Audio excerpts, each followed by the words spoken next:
Hey guys, in this video, I will show you how to add token to Phantom Wallet. Alright, so let's begin with the video. So in order to do this, you first need to launch your Phantom Wallet mobile application. And then if you have already set up any login password, then you just have to log into your Phantom Wallet account first. Now, once you have done that on the home page, you are going to view your current balance and some other options like receives, send and buy.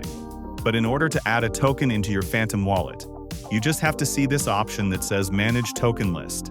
So if you are able to find this option, then you simply need to tap on it, and then you will be landed on this Manage Token List section. Now over here you will be able to see Solana, Ethereum, Bitcoin, and Polygon. And right next to it, you will be able to see this type of toggle button which will be turned on.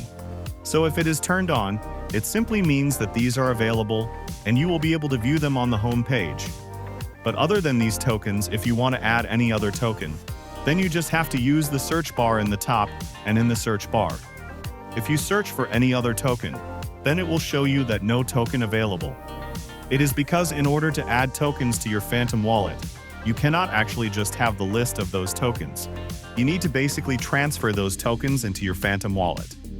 Only then you will be able to view them on the home page.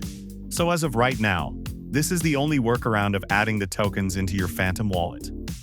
Other than this, unfortunately, you will not be able to add any other tokens in order to just view them with zero balance. So that's basically how you can add token to Phantom Wallet. So that's all for this video. Consider subscribing if you find it helpful, and I'll catch you in the next one. Thanks.